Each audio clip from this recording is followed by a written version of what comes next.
Allah, Allah, Allah, Ya Allah, Allah, Allah, Allah, Ya Allah.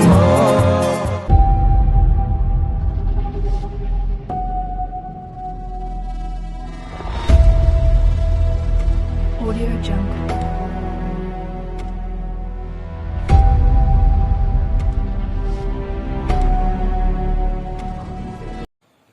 Hai, Assalamualaikum warahmatullahi taala wabarakatuh.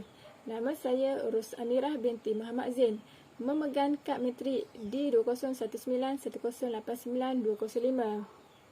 Alhamdulillah, terima kasih diucapkan kepada pensyarah khusus dakwah dan pendidikan iaitu Dr. Abdul Hadi bin Borham kerana telah memberi peluang kepada saya untuk mengulas buku bahasa Arab. Saya telah memilih buku yang bertajuk Ummul Mukminin Khadijah binti Khuwailid. Buku ini merupakan buku daripada Mesir, namun buku ini tidak menyatakan siapa penulisnya. Tetapi buku ini adalah buku yang mana telah menghimpunkan cerita-cerita tokoh yang berperanan besar dalam bidang dakwah.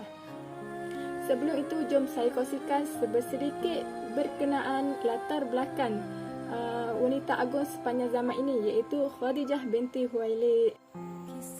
Nama lengkapnya ialah Khadijah binti Khuwailid bin Asad bin Abdul Uzza bin Hushai. Beliau ni berasal dari kabilah Bani Asad dari suku Quraisy. Beliau ni dilahirkan kira-kira 15 tahun sebelum tahun Fil iaitu tahun gajah. Beliau ni membesar dalam lingkungan keluarga yang mulia sehingga menjadi wanita yang cerdik dan agung. Beliau ni dikenali dengan gelaran Tahirah yang bermaksud wanita yang suci. Beliau ni merupakan saudagar wanita yang sangat berjaya dalam bidang perniagaannya. Beliau ni sebelum beliau menjadi isteri Rasulullah SAW, beliau ni telah berkahwin dengan Atiq bin Aiz yang mana telah menghasilkan seorang puteri yang bernama Hindun. Selepas perkahwinan dengan Atiq, Khadijah ni telah berkahwin pula dengan Abu Halah dan menghasilkan Halah dan Hindun.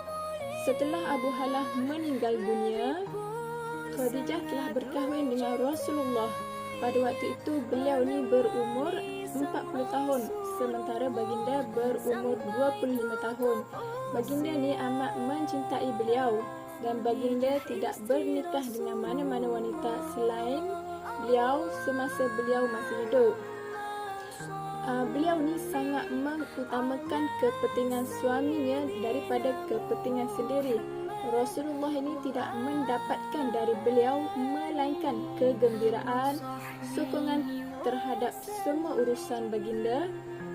Bagi Rasulullah, Khadijah ini sentiasa melampangkan dada, melenyapkan kesedihan dan menyejukkan hati, serta meringankan beban dalam urusannya.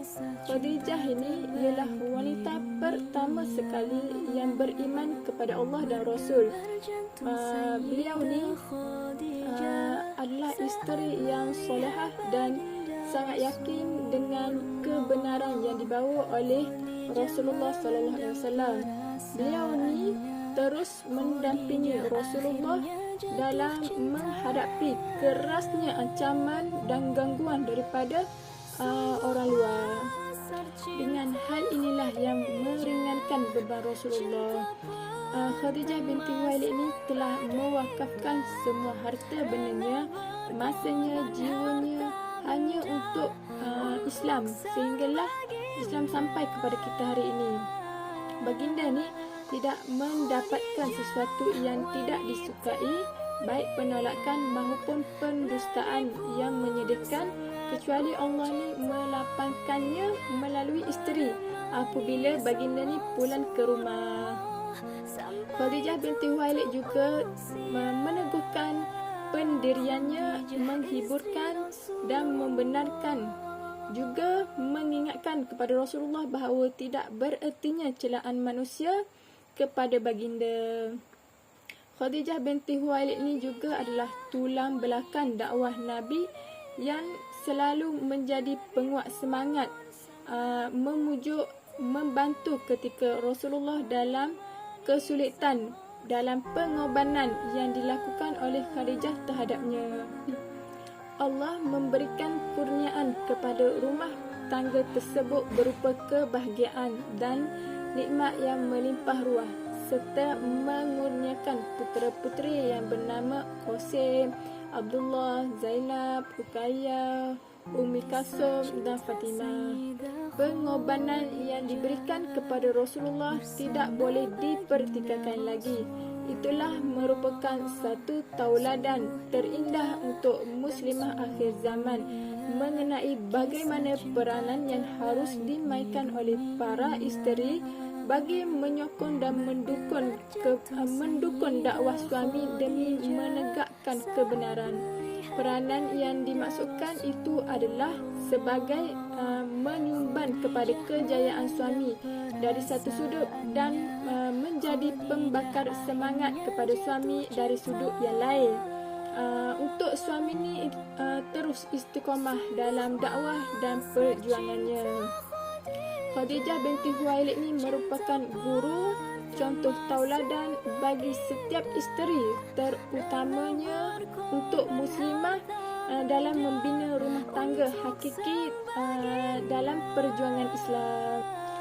Sedar atau tidak, masyarakat kita terutamanya para wanita Islam dan generasi muda masih mencari idola mereka selain daripada Ummul Mukminin. Mereka ini beralasan bahawa idola yang masih hidup dan berada di depan mata lebih senang untuk diikuti dan dicontohi. Namun, apabila kita mencari dan menggali kisah-kisah wanita hebat dalam perjuangan Islam ini, itu sudah mencukupi untuk kita contohi kerana terlalu banyak sumbangan akhlak dan nilai-nilai yang baik boleh kita ikuti.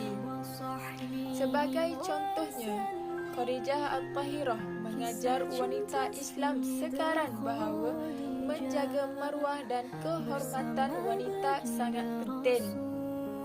Tak kala masyarakat kita hari ini dalam kebingungan dengan isu perbuangan bayi, bukankah isu tersebut di antara ciri-ciri masyarakat zaman jahiliah sebelum kedatangan Islam? Khadijah ini memberi tauladan yang hebat di mana beliau seorang yang menjaga diri dan kehormatannya walaupun pada ketika itu gelombang perzinaan bermaharajalela dalam masyarakat Arab jahiliah. Okey, seterusnya contoh yang lain ialah Khadijah ini adalah wanita yang paling mulia yang berpegang dengan nilai-nilai murni. Khadijah ini tidak pernah menghapakan sesiapa yang mengetuk pintu rumahnya untuk memohon bantuan dan pertolongan daripada beliau.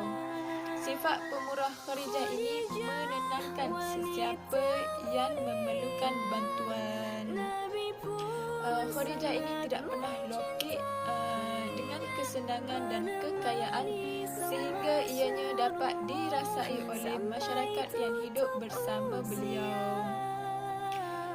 Bukankah Khadijah ini wanita pemurah telah menunjukkan contoh tauladan yang terbaik untuk kita? Maka sama-samalah kita fikir sendiri.